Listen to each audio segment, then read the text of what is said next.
Todos sentimos que somos alguien, con un nombre, un cuerpo que reconoce en el espejo, un hilo de recuerdos que crean un pasado y un puñado de planes llamados futuro.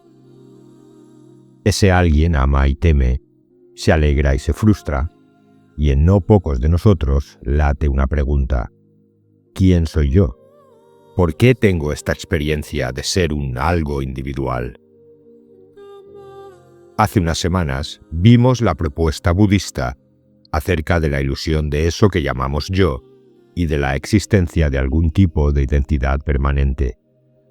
Y hablamos de que el budismo no niega la experiencia de sentirte un ente individual. Nadie niega que sientas dolor si te pinchas, sino remarca que no hay un ente permanente al que pertenezca esa experiencia. La identidad yo no aparece como una cosa única y sólida, sino como el efecto de 5 agregados que se enlazan. Forma, este cuerpo de carne y hueso con su química; sensaciones, placer, displacer; percepciones, reconocer esto es rojo, aquello es un perro; formaciones mentales, hábitos, intenciones, recuerdos; y conciencia, el hecho desnudo de darte cuenta. El Buda enumera estos 5 agregados para señalar que si examinas cada agregado por separado, ninguno obedece a un dueño. Vienen y van según causas y condiciones. Cambian de momento a momento y no se someten a una voluntad como lo haría algo que fuera un yo esencial. Recuerda que se habló del ejemplo de los textos budistas para hacer entendible esto. Llamamos carro a un conjunto de piezas ajustadas, pero no hay un carro además y aparte de las piezas. Del mismo modo, llamamos yo individual a un conjunto de procesos. Es decir, hay un carro, pero deja de haberlo si no están sus partes. Del mismo modo, no es que no haya un yo psicológico, es que no hay yo aparte o anterior a los procesos. El yo es sentido como síntesis de los procesos o agregados. Puede que todo esto te parezca un eco antiguo, raro, profundo, pero muy alejado de lo que la ciencia podría actualmente saber. ¿Pero estás seguro de eso? Bueno, en realidad hoy hay bastantes neurocientíficos que dirían algo así, pero usaremos como ejemplo a Jacobo Grinberg, que con palabras de ciencia y laboratorio dijo lo que los sabios decían con un lenguaje de religión y misterio. Su idea central fue esta: el yo es un algoritmo que organiza datos y produce un resultado. El algoritmo del yo toma flujos de sensaciones, memoria, percepciones, emociones, expectativas y les pega la etiqueta yo o mí que los unifica. Esto me pasa a mí, o yo hago esto. Ese yo es el resultado del algoritmo, no la identidad secreta detrás. Además, Grinberg creía que la conciencia es un campo que no depende del algoritmo del yo. Es decir, ni el yo controla, ni el cerebro produce la conciencia como una fábrica produce tornillos, sino que por medio de la resultante del algoritmo del yo, el conjunto neuronal modulaba la conciencia como una radio sintoniza una emisora. La emisora está ahí, el aparato la capta y la pone en forma entendible. El yo sería una función algorítmica de alto nivel, un narrador en primera persona que ordena la película y mantiene la continuidad. Y si esto ya te sorprende, siéntate porque el vídeo de hoy es una profundización extensa en las ideas de Grinberg, basadas en su obra de 1994, El yo como idea. Sorprenderá a muchos y por eso vale la pena. Comenzamos.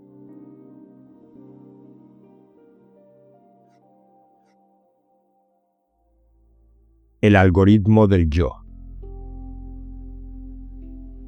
Cuando hablamos de algoritmo, mucha gente piensa en ordenadores, fórmulas o números abstractos. Pero en realidad, un algoritmo no es más que un conjunto de pasos que llevan a un resultado. Igual que una receta de cocina. Escoges ingredientes, los mezclas en cierto orden y al final tienes un plato. Las ideas funcionan de un modo parecido. Son algoritmos mentales, estructuras que ordenan información para que la mente la procese. Una idea simple, hoy hace calor, necesita un algoritmo sencillo. Pero conceptos como justicia o amor requieren operaciones mucho más complejas, donde se concentra y codifica enorme cantidad de información. Algunos algoritmos son fáciles de descifrar. Basta ver un círculo y tu mente lo reconoce al instante. Eso sería un algoritmo lineal, inmediato.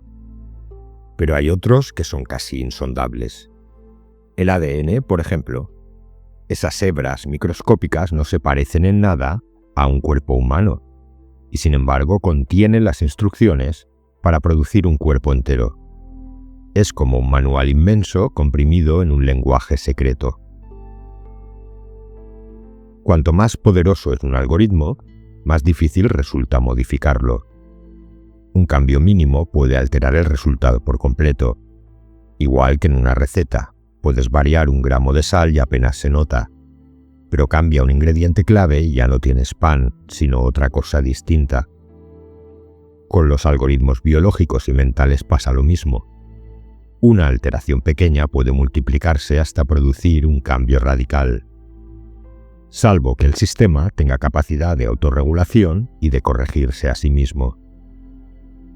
Eso que llamamos yo funciona como un algoritmo de altísimo poder, y es tan fuerte que intentar romperlo de golpe suele traer consecuencias, ansiedad, tensiones e incluso enfermedad. La salida, por supuesto, no está en destruirlo, sino en observarlo. Igual que intentas detener un río con las manos, sino que te limitas a contemplar cómo fluye. Con la observación continua ocurre algo extraño. Empezamos a dejar de vivir atrapados en el yo y surge una mirada distinta, la del observador. Esa posición cambia todo, porque al conocer de cerca el mecanismo del yo, deja de ser tan tirano. Pero cuidado con un matiz. El observador no es una entidad fija ni un yo más elevado, escondido tras bambalinas. El observar es un proceso, no un sujeto. El yo que sentimos como continente también es contenido dentro de esa observación. En cuanto lo vemos así, el yo que parecía tan sólido se desenmascara. Aquí entra en juego una paradoja. Observas un yo, lo reconoces como contenido de la consciencia, y enseguida aparece otro yo que de nuevo se siente como continente.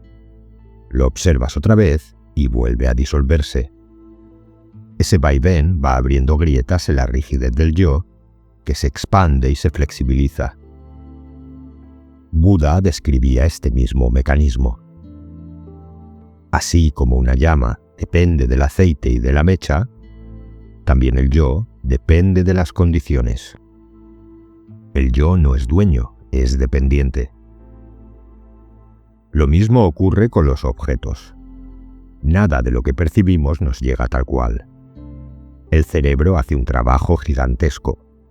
Compara la información que entra por los sentidos con patrones de memoria. Ves una manzana y no solo recibes luz y color. Tu mente coteja eso con recuerdos previos hasta que aparece el objeto manzana. Lo que ves no está ahí afuera, tal como lo percibes. Es una construcción. Con el yo pasa algo parecido, pero más profundo. Lo sentimos como independiente y sólido, pero no lo es. Es un producto de la actividad mental, el resultado de algoritmos neuronales. Y esos algoritmos, cuando se activan, no son procesos muertos. Se viven con carácter consciente. No hace falta que nadie venga a certificarlos. El proceso mismo ya lo es. De ahí se desprende algo decisivo. Ni los objetos ni el yo tienen existencia independiente. Ambos dependen de patrones que emergen de una base común, la consciencia. No tu consciencia ni la mía, sino la consciencia única. En palabras de los sutas, la consciencia brilla sin objeto, clara y libre. Cada yo, cada objeto y cada evento son olas en el mismo mar. No existen por separado. Surgen y se disuelven según los movimientos del océano. Incluso lo que llamamos eventos, un recuerdo, una conversación, un dolor intenso, son construcciones. Aparecen cuando la actividad neuronal alcanza cierta coherencia, pero no tienen entidad propia más allá de ese proceso. Imagina la mente como un río que nunca se detiene. Ese flujo constante de pensamientos, emociones y recuerdos es lo que los filósofos llaman continuo mental. De ahí nace lo que sentimos como yo.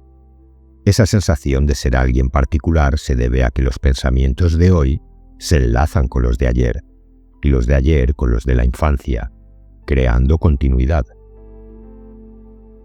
El yo parece sólido porque ese flujo es bastante coherente. Esa coherencia se interpreta como identidad. Por eso el yo existe de manera relativa, porque lo sentimos, pero no de forma absoluta. No hay un yo fijo e independiente. El Buda lo explicaba con la metáfora del carro. Lo llamamos así, pero el carro no existe más allá de sus piezas. Cada persona gira alrededor de un tema básico, un núcleo que sostiene su personalidad. Eso es lo que llamamos el yo personal. Pero ese núcleo cambia con el tiempo, con la experiencia, con lo aprendido.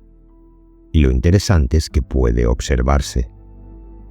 Cuando uno logra ver sus patrones habituales, las reacciones, pensamientos repetidos, emociones dominantes, y reconocerlos como procesos, ocurre algo inesperado.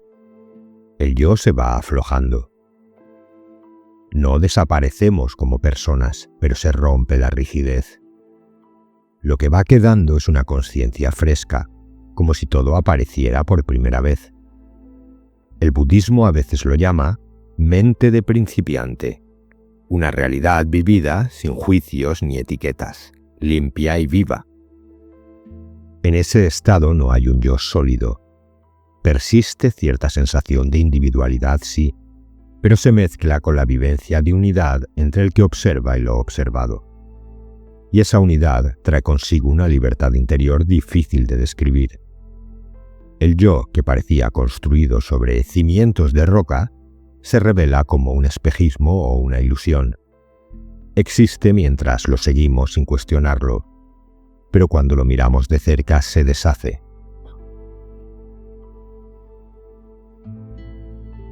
Los acontecimientos de la vida diaria como reflejo de la mente. Imagina que pudiéramos ver un mapa vivo de tu mente. No los pensamientos expresados en palabras, sino las corrientes eléctricas que cruzan el cerebro en cada instante. Con sensores y un ordenador, esas corrientes pueden dibujarse como un mapa de colores que cambia según tu estado. Calma, ansiedad, alegría, cansancio. Lo curioso es que si promedias esos mapas durante unos segundos, aparece una forma estable que se repite. Cada persona tiene la suya, como una huella digital. Y en ti esa forma se mantiene bastante parecida de un día para otro. Es como si el cerebro dijera, este eres tú, tu estilo de procesar el mundo. Hace décadas un investigador llamado Gray Walter descubrió que el cerebro parece realizar un barrido constante de sí mismo. Repasa lo que contiene, lo reorganiza, lo actualiza. Y cuanto más compleja es tu vida interior, más largo y detallado es ese barrido. De ahí surge una idea clave. Cada experiencia necesita un tiempo mínimo para hacerse presente. Ver una imagen, escuchar una melodía, sentir soy yo aquí y ahora, todo requiere un intervalo de procesamiento. Ese intervalo es lo que podemos llamar el presente. Y no es igual para todos. Depende de tu nivel de conciencia, de la riqueza de tu mundo interno. Cuando ese presente se expande, cuando eres capaz de sostener más información y conexiones, tu yo se amplía y al mismo tiempo también se expande tu mundo externo. Aparecen coincidencias, encuentros con sentido, conexiones inesperadas. Lo que antes llamabas casualidad, empieza a aparecerte una sincronía. Y si ese yo rígido se afloja de verdad, la frontera entre lo interno y lo externo comienza a difuminarse. Llega un momento en que ya no ves tanto esto es mío y aquello es del mundo, sino una sensación de unidad. Exactamente lo que las tradiciones místicas llaman iluminación. Un solo campo donde todo está conectado. Buda lo expresó de forma tajante. El mundo es sostenido por la mente. Esto no significa que inventes la realidad desde tu cabeza. Significa que hay una sintonía constante entre tu estado interno y lo que vives fuera. Si amaneces de mal humor, todo parece torcido. Las personas más hostiles, las noticias más feas, los sucesos más desafortunados. En cambio, si estás de buen ánimo, la vida te responde con rostros amables, momentos agradables y hasta un golpe de suerte. El mundo exterior no es un decorado fijo, es un espejo dinámico que refleja tu frecuencia interna. Tu mente es como un enchufe que conecta con un circuito determinado y ese circuito se llena de hechos, personas y experiencias que vibran en la misma clave. Lo mismo ocurre a gran escala. Piensa en tu cuerpo. Miles de millones de células funcionando juntas como un solo organismo. O en una ciudad, miles de personas distintas, pero que al final forman una vida colectiva. A esto lo podemos llamar un cuerpo correlacionado, un conjunto de elementos que laten al mismo tiempo. Y tu mente no está aislada, siempre está enlazada con otros cuerpos correlacionados. Por eso cuando de verdad cambias por dentro, también cambian las conexiones de fuera. Te acercas a otras personas, a nuevas oportunidades, hay otros acontecimientos. Un signo claro de que tu individualidad se ha ampliado es que las coincidencias cargadas de sentido, esas casualidades que parecen mensajes, se vuelven frecuentes. Primero sorprenden, luego se vuelven casi normales. Esa es la señal de que tu yo ha dejado de ser un muro y se ha convertido en un puente. En pocas palabras, tu vida cotidiana no es algo separado de tu mente. Lo que llamamos afuera y lo que llamamos adentro están entrelazados. Y mientras más flexible y amplio es tu yo, más amplio y sorprendente se vuelve el universo con el que te conectas. Aquí entra un concepto clave en la obra de Grinberg, el campo neuronal. Según su teoría sintérgica, lo que llamamos espacio vacío no está vacío en absoluto. Es más bien un tejido invisible, una red holográfica en la que cada parte contiene la información del conjunto entero. Cuando una neurona se activa, produce una pequeña ondulación en ese tejido. Y cuando miles de millones de neuronas se encienden juntas en un cerebro vivo, esas ondulaciones forman un campo que altera el tejido en su totalidad. Grinberg lo llamó campo neuronal. Este campo tiene varias características que dependen del funcionamiento cerebral. Coherencia. Si las zonas del cerebro están sincronizadas, el campo es coherente. Frecuencia. Depende de la velocidad de la actividad neuronal. Y complejidad. Cuanto más sofisticado es el cerebro, más rico es su campo. Grinberg resumió todo esto en una sola palabra: sintergia. Mientras más sintergia, más fluida es la comunicación interna y mayor la capacidad de conexión con el entorno. Cuando tu cerebro está en alta sintergia, te sientes como cuando todo encaja en un buen día. En baja sintergia es justo lo contrario, como si llevaras los cables enredados. Como ese campo neuronal forma parte de la estructura misma del espacio-tiempo, puede interactuar con otros campos y con lo que percibimos como eventos externos. En el punto de máxima sintergia, todo estaría tan conectado que la separación dejaría de existir. Sería la unidad.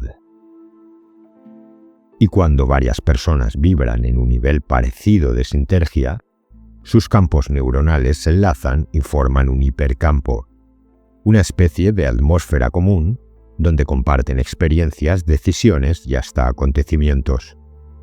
Es otra forma de describir los cuerpos correlacionados, matrices colectivas que laten en conjunto. No es casualidad que el Buda dijera: con la mente en calma, todo el universo se calma.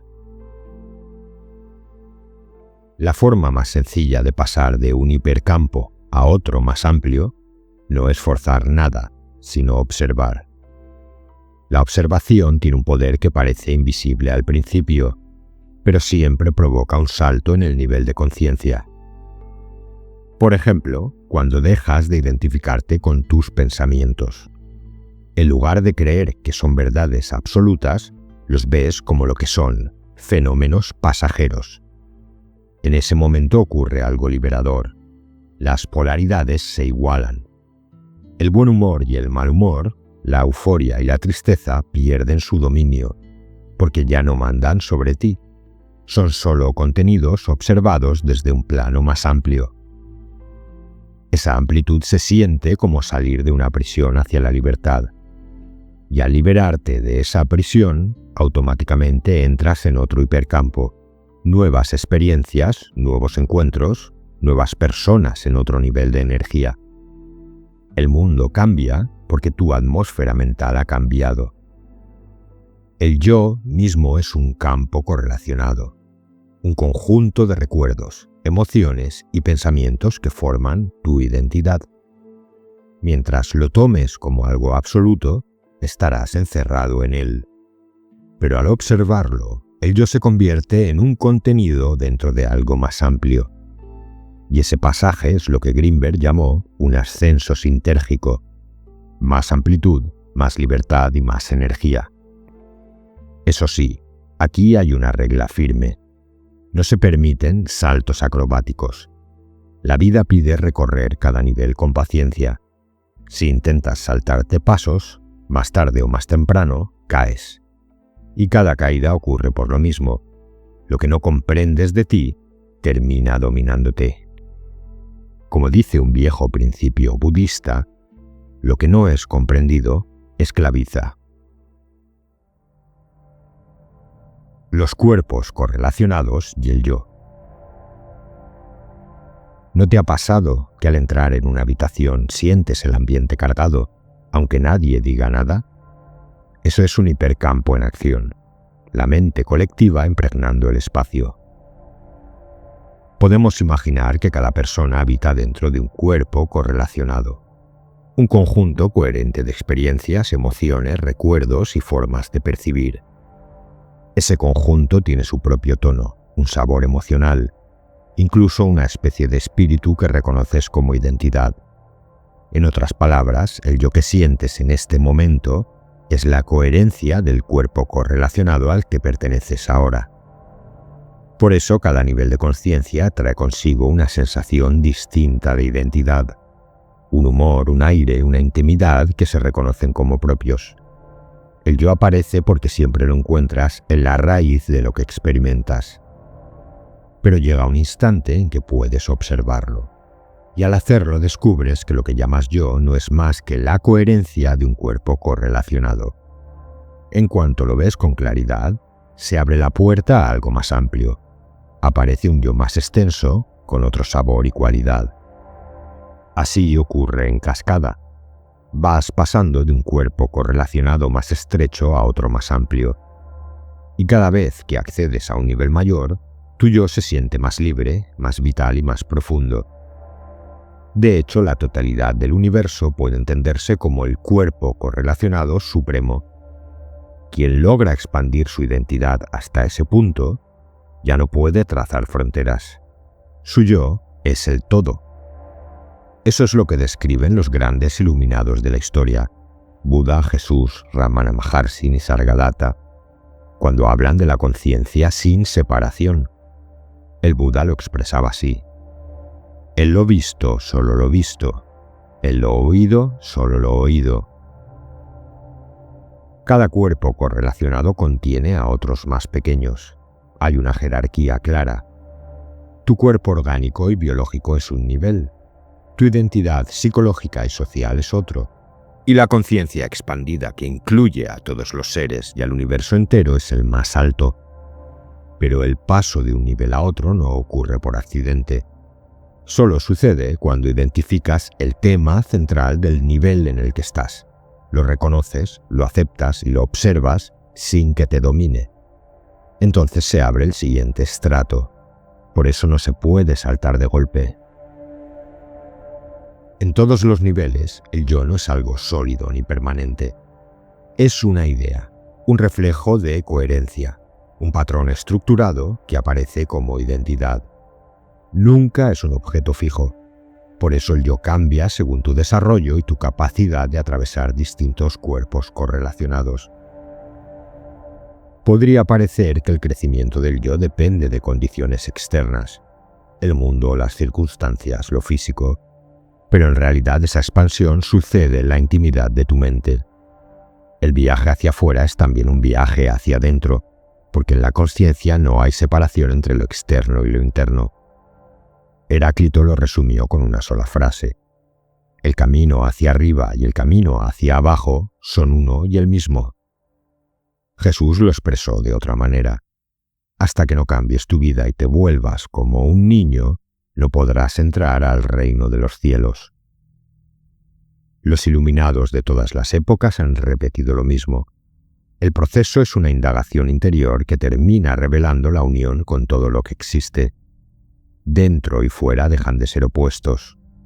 En la raíz de toda manifestación, ya sea una roca que tocas o un recuerdo que piensas, lo que encuentras es lo mismo: consciencia. Solemos pensar que un cuerpo es algo sólido, una cosa estable, pero no es así. Un cuerpo, ya sea un humano o una roca, es un proceso en vibración constante. Lo percibimos como fijo solo porque su coherencia interna es muy alta. Una roca parece inamovible, pero en realidad sus átomos y moléculas vibran sin descanso. Es tan coherente que da la impresión de estar separada del espacio que la rodea, cuando en realidad forma un continuo con él. De la misma manera, un cuerpo correlacionado no es algo rígido, sino un proceso dinámico. Lo que percibimos como su solidez es solo el efecto de esa coherencia. En otras palabras, un cuerpo correlacionado también es, en el fondo, una idea. La observación del yo como camino de conciencia. En el paisaje de la mente aparecen muchas figuras: pensamientos, emociones, recuerdos, percepciones. Y entre ellas también surge, como hemos visto, la idea del yo. El error es identificarse con esa idea como si fuera absoluta. Cuando nos apegamos a ella, el crecimiento se detiene. Pero cuando observamos al yo sin identificarnos, algo se afloja. Es como una revolución contra un dictador. Mientras gobierna, el pueblo vive sometido.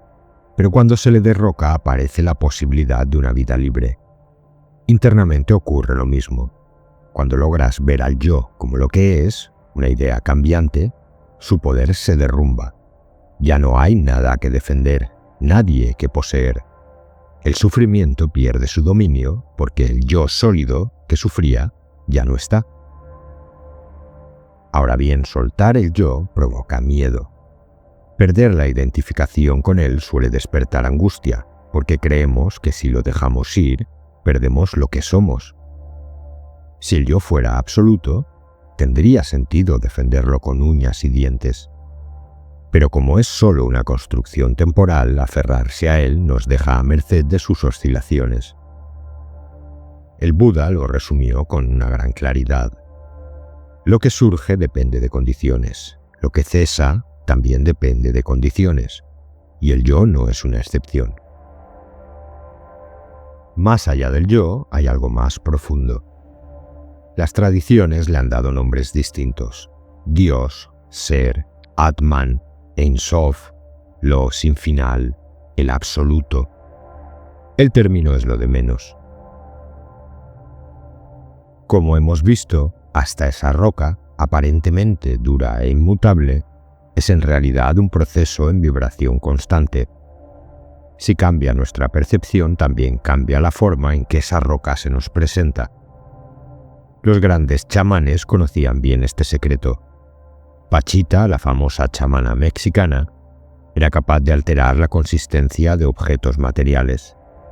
Y aunque parezca milagro, lo que demuestra es que la realidad no es rígida, es moldeable, un proceso que se mueve con la consciencia.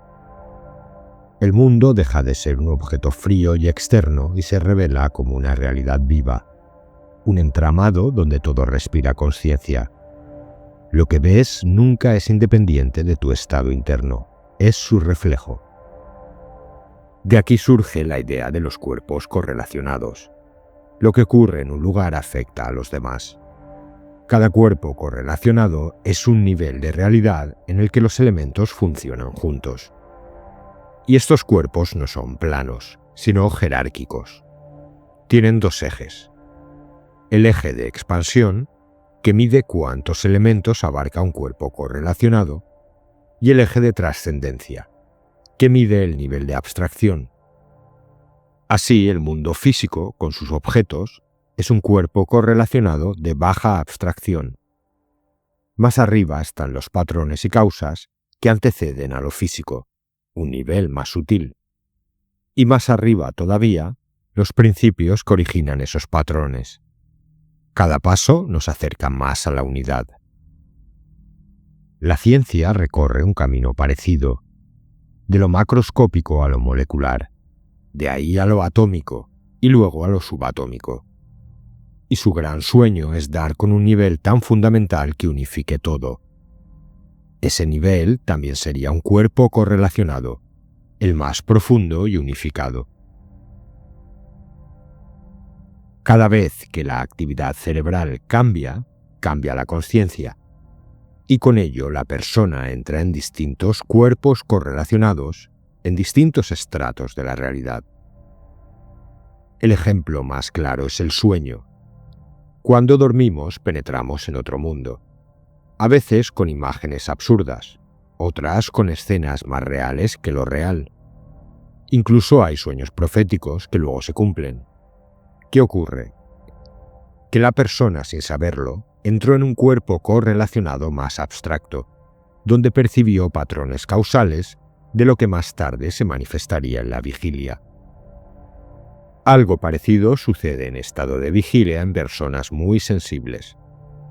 A veces sienten un mundo paralelo, como una antesala donde los acontecimientos ya están gestándose antes de hacerse visibles. Dos niveles, uno abstracto y otro concreto, pero reflejando lo mismo. La observación del yo tiene un efecto parecido. Cuando observas tus pensamientos sin identificarte con ellos, entras en un cuerpo correlacionado más amplio, más libre y más unificado. Piensa en la confusión. Si te identificas con ella, sientes que estás perdido y que esa es la realidad misma. Tu mundo se estrecha y se apaga. Pero si la observas como un estado mental pasajero, ocurre algo distinto. La confusión se trasciende. Ya no eres la confusión, eres el testigo de ella, y desde ese lugar la mente recupera claridad. Ese lugar pertenece a un cuerpo correlacionado más amplio, donde la enajenación no existe. Todo se ve con perspectiva y surge la sensación de estar más cerca de lo que realmente somos. Lo que somos no depende del espacio ni del tiempo. Ambos, espacio y tiempo, son construcciones mentales elaboradas por la actividad cerebral. El espacio que ves, con su transparencia y sus objetos, no es más que el resultado de un proceso. Tu cerebro toma información de un preespacio coherente y lo convierte en imágenes. Por eso el espacio mismo puede ser observado. Y cuando lo observas, te sitúas lo que no necesita espacio para existir. El cerebro puede activar patrones casi infinitos, lo que significa que tenemos acceso a una cantidad ilimitada de cuerpos correlacionados. Algunos se hacen presentes porque destacan sobre el ruido de fondo de la mente, esa mezcla de vibraciones que incluye influencias de otros cerebros, aunque normalmente no lo notemos. Además, cada fragmento diminuto del espacio contiene la información del universo entero. Esa red holográfica nos convierte en sensores de una cantidad inmensa de patrones informativos. Así que en realidad formamos parte de múltiples cuerpos correlacionados al mismo tiempo. El paso de uno a otro no significa crear algo nuevo, sino acceder a lo que ya está ahí. La llave que abre esa puerta es la observación. Y la observación tiene algo enigmático. Parece provenir de un lugar que no pertenece a ningún cuerpo correlacionado. Observar es situarse fuera de campo, en un punto extraño desde el que todo se ve sin quedar atrapado. Esa capacidad de observar es probablemente la cualidad más alta del ser humano. Es la llave de la libertad. Con ella podemos atravesar todos los niveles y regresar siempre a lo que somos. Si no tuviéramos esa capacidad, estaríamos condenados a la identificación perpetua, prisioneros del yo. Pero gracias a la observación siempre existe la oportunidad de volver al hogar interior libres y frescos. Y desde ahí, incluso la palabra liberación pierde sentido, porque ya no hay nada de lo que liberarse, solo queda ser lo que se es. Los pensamientos siguen surgiendo, pero ya no se confunden con la realidad. Son vistos como lo que son, pensamientos. Y la experiencia aparece entonces como un estado de paz y amor autosuficiente, donde nada falta porque todo está presente. La sintergia, medida del desarrollo de la conciencia. Hemos visto que la observación del yo es una llave. Nos permite trascenderlo, ensanchar la identidad y abrir un espacio más hondo de contacto con la realidad. Pero esa llave no actúa sola. Camina de la mano de lo que Jacobo Grinberg llamaba sintergia, el término inventado al unir dos palabras, síntesis y energía. Podemos imaginar la sintergia como el grado de coherencia e integración de toda la información que circula en un sistema. Mientras más información se condensa y más conectadas están sus partes, mayor es la sintergia. El espacio mismo funciona así. Cada diminuto fragmento del universo contiene la información de todo el universo, como si cada gota del océano llevara impresa la totalidad del mar. Eso ya es sintergia, la inclusión del todo en cada parte. Ahora bien, no todo el espacio se comporta de igual manera. Cerca de grandes masas, la información se distorsiona y la coherencia disminuye. Ahí aparece lo que llamamos objeto. En cambio, en las zonas sin distorsión, la información es más pura, más coherente, y lo percibimos como vacío. Paradójicamente, lo que llamamos vacío es en realidad el punto de mayor sintergia. Si hay un lugar donde esta idea se vuelve palpable, es en el cerebro humano. Nuestro cerebro es una red inmensa de conexiones, una matriz viva donde la información fluye, se cruza y se reorganiza a cada instante. Cuando la comunicación entre hemisferios es fluida, cuando la información circula sin bloqueos, el cerebro alcanza un estado de alta neurosintergia. Eso se traduce en vitalidad, claridad, capacidad de interconexión y fuerza creativa. En cambio, cuando predomina la desconexión, la incoherencia y la baja integración, hablamos de baja neurosintergia. El resultado es cansancio, rigidez y falta de energía. La neurosintergia no es algo estático. Cambia con nuestros estados internos. Y aquí ocurre algo fascinante. La observación incrementa la neurosintergia. Cada vez que te detienes a mirar tus pensamientos sin aferrarte a ellos, tu cerebro entra en un modo más coherente, más integrado y más vivo. La observación y la sintergia no son procesos separados, sino un círculo virtuoso. Observar unifica contenidos dispersos y eleva la sintergia. Y cuanto más sintergia hay, más fácil se vuelve observar, porque la mente está más clara y unificada. En palabras de Grinberg, observar activa algoritmos de alto poder que elevan la sintergia cerebral. Y esa elevación te acerca a la latiz, la red fundamental del espacio-tiempo, donde toda la información está contenida. Cuando el campo neuronal vibra en un nivel de alta sintergia, se sintoniza con la latiz.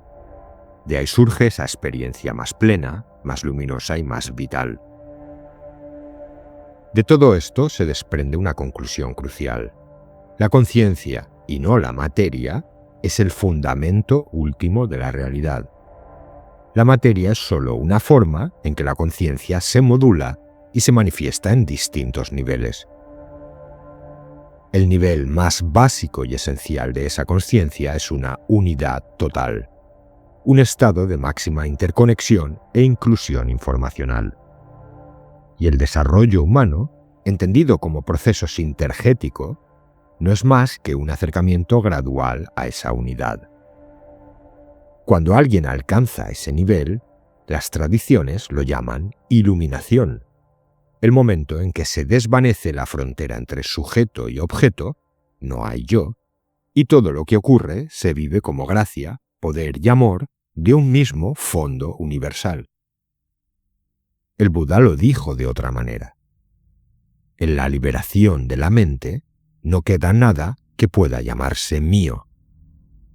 Y Ramana Maharshi, siglos después, también dijo: la verdad más profunda es tan simple, no es otra cosa más que permanecer en el estado prístino.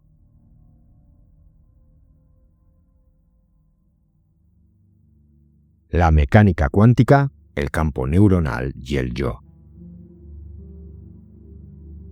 Imagina que observas una nube. Desde lejos parece una bola de algodón, pero si intentas señalar un punto exacto, no puedes. No tiene bordes claros, cambia de forma, se mueve sin cesar. Algo parecido descubrieron los científicos cuando nació la mecánica cuántica, la rama de la física que estudia lo más pequeño, los átomos y las partículas subatómicas. Resulta que esas partículas no existen como piedrecitas fijas en su lugar. Son más bien una nube de probabilidades. Antes de que las observes, no están en ningún sitio en concreto, sino en muchos a la vez. Es como si dijeran: puedo estar aquí o allá o más allá. Y solo cuando alguien las observa, se definen y aparecen en un lugar concreto. Fíjate, observar, consciencia. A eso lo llamaron colapso de la función de onda. La nube de posibilidades se concentra y se convierte en algo real y localizado. Heisenberg, uno de los padres de esta teoría, lo explicó diciendo que hay un nivel de la realidad donde todo existe como potencial, como un campo de semillas esperando germinar. Y cuando miramos una de esas semillas, brota en el mundo físico. Pero aquí surge una pregunta grande. ¿Qué hace que esas posibilidades se vuelvan reales? Los experimentos mostraron que no basta con que una máquina mida. Parece que hace falta un observador vivo. Y ahí entra la mente. La teoría sintérgica, que buscaba unir física y conciencia, propone algo interesante. Lo que llamamos realidad surge cuando se cruzan dos cosas. Por un lado, el campo neuronal, la red inmensa de conexiones cerebrales trabajando al unísono. Por otro, el preespacio, ese reino cuántico de potencialidades del que hablaba Heisenberg. El cerebro actuaría como un intermediario. Recibe ese océano de posibilidades y lo enfoca en una experiencia concreta. Pero aún queda un misterio abierto, porque esa explicación aclara cómo vemos un mundo material, pero no responde a por qué sentimos. No explica el color rojo, el dolor de una espina o la alegría de un abrazo. Para entenderlo, algunos han planteado una idea radical, que ese reino cuántico no es materia, sino conciencia pura, que lo que hay en el fondo de todo no son partículas, sino conciencia, y que la materia surge de esa conciencia cuando las posibilidades colapsan. Si esto es así, tanto lo que llamamos mundo físico como lo que sentimos por dentro tendrían el mismo origen, la conciencia única e indivisible. En ese nivel profundo todo está conectado con todo, y las conexiones no dependen del espacio ni del tiempo. Son no locales, instantáneas, como si la distancia no existiera. El campo neuronal de nuestro cerebro, al interactuar con esa conciencia cuántica, funciona como una lente que enfoca la luz. Gracias a él, esa conciencia pura adopta formas en nuestra experiencia. Un sonido, un color, un pensamiento. Cada cerebro actúa como un colapsador de la conciencia universal, trayéndola a un punto específico y dándole definición. ¿Y qué ocurre con el yo? Pues exactamente lo mismo. Nuestro yo individual no sería una entidad sólida, sino el resultado de ese colapso, un enfoque particular de la conciencia única. Cada persona, cada yo, sería como una ventana distinta por la que se mira la misma luz. Aquí hay que ser cuidadosos, porque el mismo Grinberg decía que el yo es solo una idea, una construcción. ¿No contradice esto lo que acabamos de decir? En realidad no. Si el yo surge de esa conciencia indivisible, eso no significa que sea absoluto ni eterno. Significa que es relativo, como un reflejo en un espejo. Existe sí, pero no como algo separado del todo. De la misma manera que una partícula cuántica no tiene existencia definida hasta que alguien la observa, nuestro yo no tiene una existencia absoluta. Es un producto, no un origen. Por eso, aunque lo sintamos sólido y separado, en realidad está apoyado en una base unificada. El Buda dijo hace 25 siglos, así como una burbuja en el agua o un espejismo en el desierto, así debe contemplarse el yo. Si comprendiéramos esto de verdad, veríamos que el yo de los demás y el nuestro son lo mismo, expresiones de la misma conciencia. La ilusión de separación se desvanecería, y el yo personal se revelaría como lo que es, un espejismo útil, una forma de enfocar la experiencia, pero nunca la realidad última.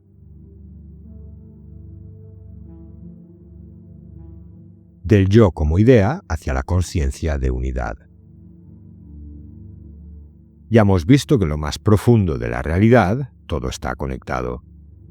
En el mundo físico la conexión entre cosas es local. Si quieres hablar con alguien necesitas un cable, una señal, una onda. Pero en ese nivel cuántico la conexión es no local, instantánea y sin necesidad de viajar. También existe otra ley, la de la coherencia. En el espacio físico la coherencia varía. Cerca de una gran masa, como un planeta, la coherencia es más baja, mientras que en el vacío del espacio la coherencia es más alta. Si llevamos esta idea al plano cuántico en potencia, allí la coherencia sería máxima, todo vibrando de manera unida y perfecta. El cerebro, a través del campo neuronal, participa de los dos mundos, el físico y el cuántico, y actúa como puente entre ambos. Cuando observamos, cuando sentimos, ese campo neuronal hace de intermediario, colapsa la nube de posibilidades y la traduce en realidad.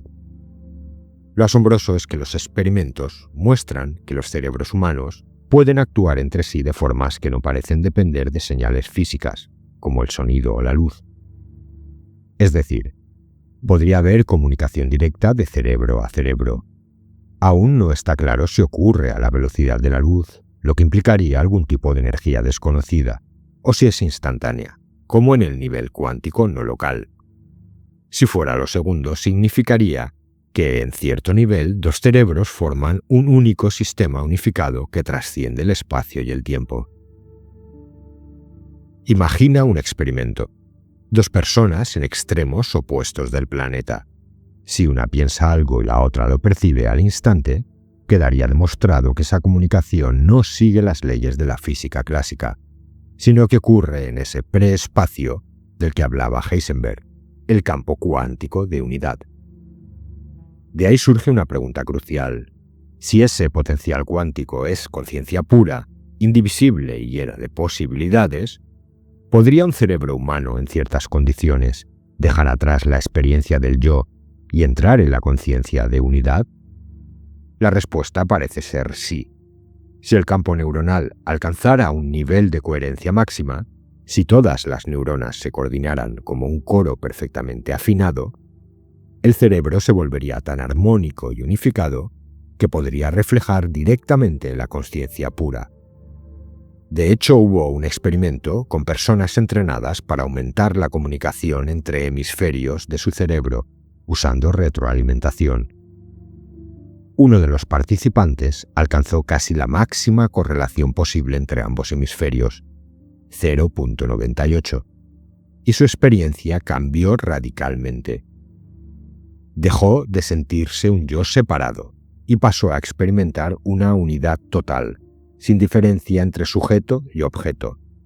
Ya no había un yo que observa el mundo, sino solo conciencia unificada sin divisiones.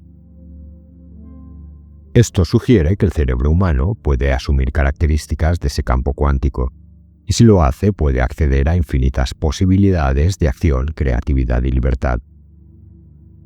También se ha estudiado a chamanes con estas características.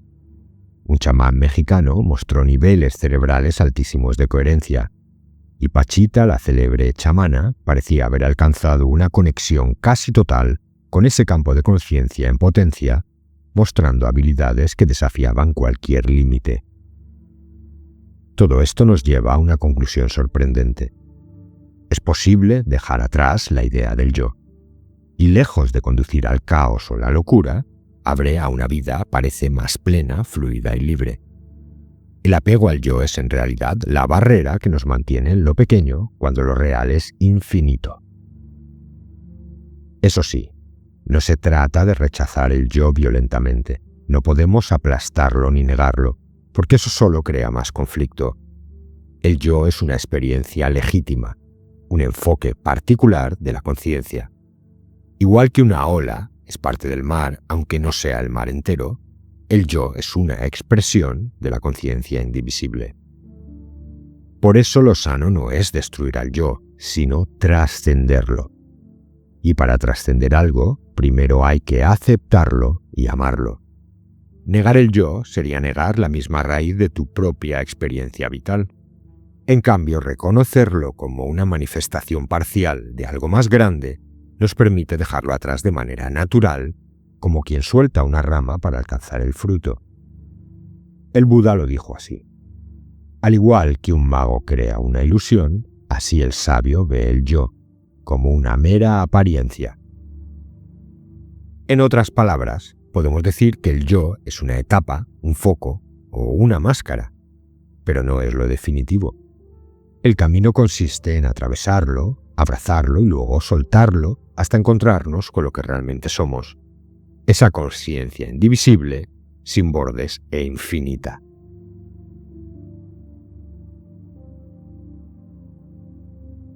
El fundamento de la realidad es conciencia. En lo más hondo de la realidad, en su fundamento último, no hay átomos ni partículas, sino conciencia pura. Esa conciencia es indivisible, está en todas partes al mismo tiempo y no necesita nada externo para ser lo que es.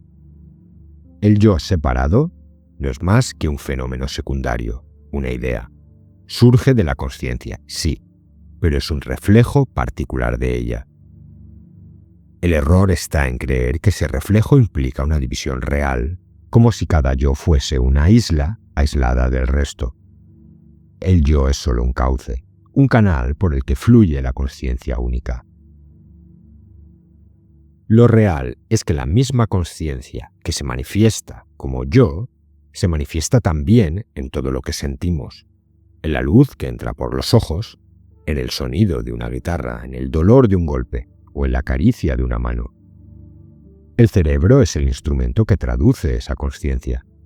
Funciona a través de redes que van desde lo más concreto a lo más abstracto. En un extremo procesa colores, sonidos, formas, en el otro los unifica en experiencias completas. De esas redes surge el campo neuronal, puente entre el cerebro físico y la estructura más profunda de la realidad, lo que algunos llaman quantum potencia, el reino de todas las posibilidades. De esa interacción nace la experiencia. El cerebro no inventa ni crea la consciencia, sino que la enfoca. Igual que un proyector no crea la película, sino que la hace visible en una pantalla. Y el yo puede entenderse como un algoritmo de coherencia, un mecanismo que organiza el río incesante de pensamientos, emociones y sensaciones. Es ese punto fijo que da cohesión al flujo, un atractor que ordena lo demás. La sinergia del campo neuronal, el grado de coherencia con que las neuronas trabajan juntas, mide lo cerca que estamos de esa conciencia pura. Cuanto más armónico es ese trabajo, más cerca estamos de la luz de la conciencia. El budismo tibetano llama a ese estado Rigpa, la conciencia única, siempre presente, de la cual surge todo lo que experimentamos y en la cual todo se disuelve. Las prácticas del Dzogchen entrenan precisamente eso, reconocer que cada sensación, pensamiento y emoción provienen de Rigpa y están iluminadas por él. La mente, por naturaleza, es clara y luminosa. Este modelo sugiere algo radical. La realidad se crea en cada instante en la interacción entre campo neuronal y el potencial cuántico, muy parecido a la concepción judía de la creación constante ex nihilo y también al budismo, que afirma que la forma surge del vacío. Lo que vemos y sentimos no está ahí como algo fijo, surge aquí y ahora, cada vez, desde un nivel invisible de consciencia pura, y lo hace a través de nosotros.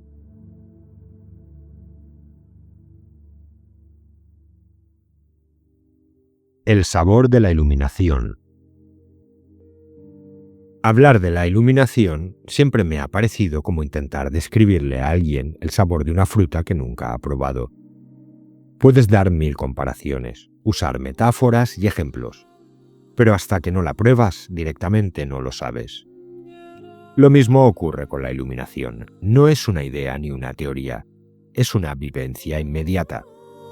Lo curioso es que no se trata de una experiencia extraña ni ajena, sino de algo tan natural y tan simple que cuesta creer que lo tengamos tan cerca y a la vez tan olvidado. La iluminación no añade nada a lo que ya somos, más bien quita. Es como si arrancara los velos que oscurecen lo evidente. Por eso digo que no pertenece al terreno de las explicaciones, sino de la experiencia. Y aunque no se pueda definir, todas las tradiciones han intentado dar señales de lo mismo. Lo dijo Buda, lo dijeron los yogis tibetanos, los místicos cristianos, los sabios hindúes, los maestros zen, cada uno con palabras distintas, pero todos apuntando a la misma realidad.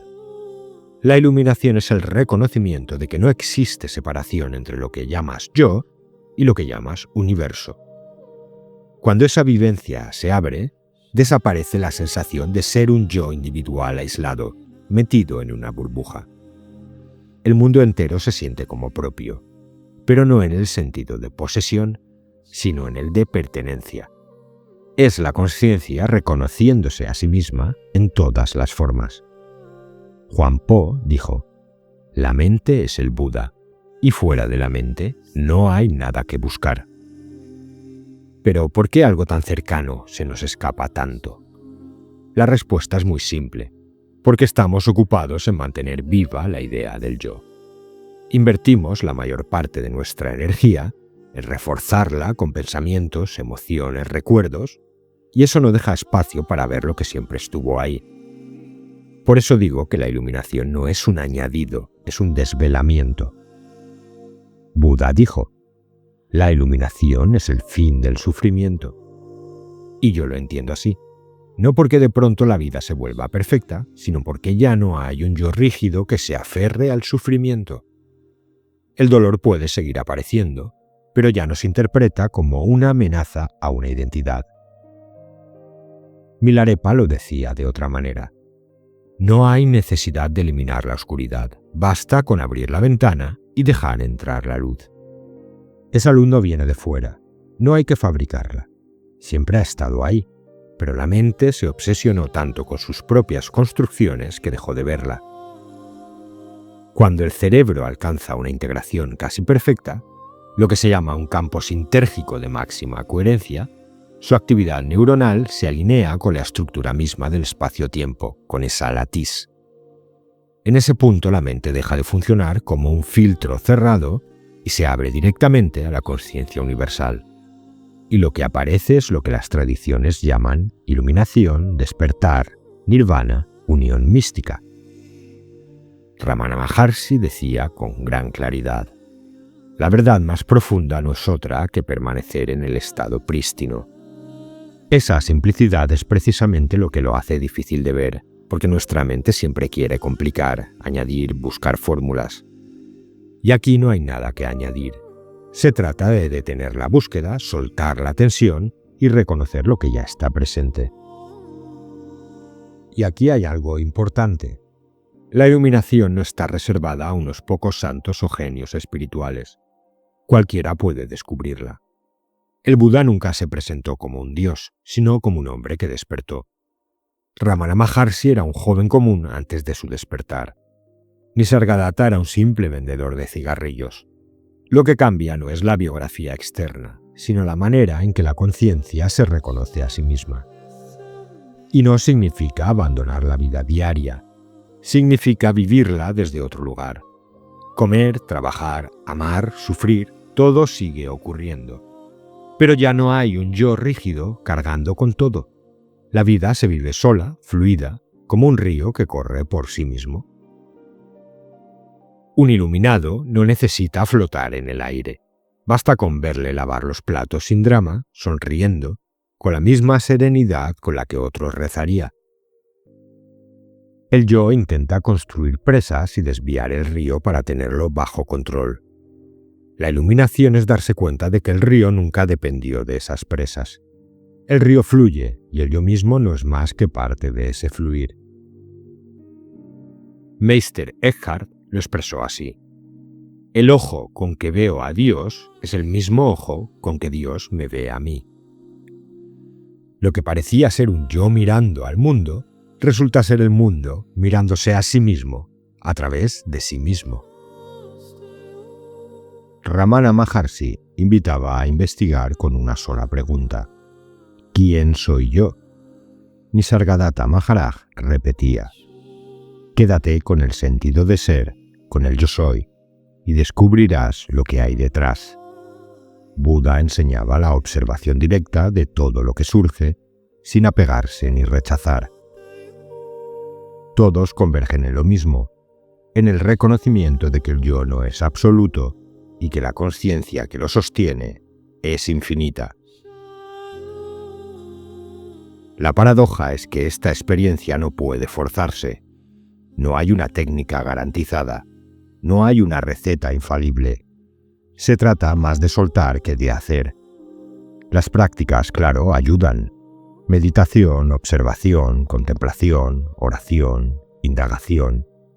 Todas sirven para debilitar el dominio del yo. Pero el salto ocurre siempre de manera súbita, como en la mecánica cuántica.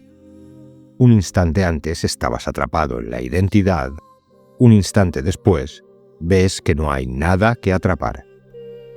Yo lo llamo un salto sintergético. El cerebro pasa de un nivel de coherencia a otro. y en ese salto la conciencia se reconoce a sí misma sin intermediarios. El sabor de ese estado es inconfundible. Paz que no depende de nada, gozo que no necesita causa, amor que no excluye a nadie. Pero no es un amor emocional, sino la certeza de que todo es uno. Milarepa lo cantaba en sus versos. No hay yo ni otro, no hay dentro ni fuera, todo es juego de la mente luminosa. Podría decirlo así. Antes vivías creyendo ser una ola, luchando por no hundirte. Después descubres que siempre fuiste el mar. La ola sigue ahí, pero ya no tienes miedo de desaparecer, porque sabes que nunca dejaste de ser agua. Por eso la iluminación no es un final, sino el comienzo de una vida libre. No es abandonar el mundo, sino vivirlo sin la carga de un yo separado. Cuando hablo del sabor de la iluminación, me refiero a esa evidencia, a que todo está hecho de conciencia, a que el yo es solo una forma pasajera, un canal o una sombra, y a que detrás de todo, lo único que existe es la conciencia pura, indivisible e infinita. Ese es el sabor, y hasta que no lo pruebas, todo lo que digamos son solo palabras.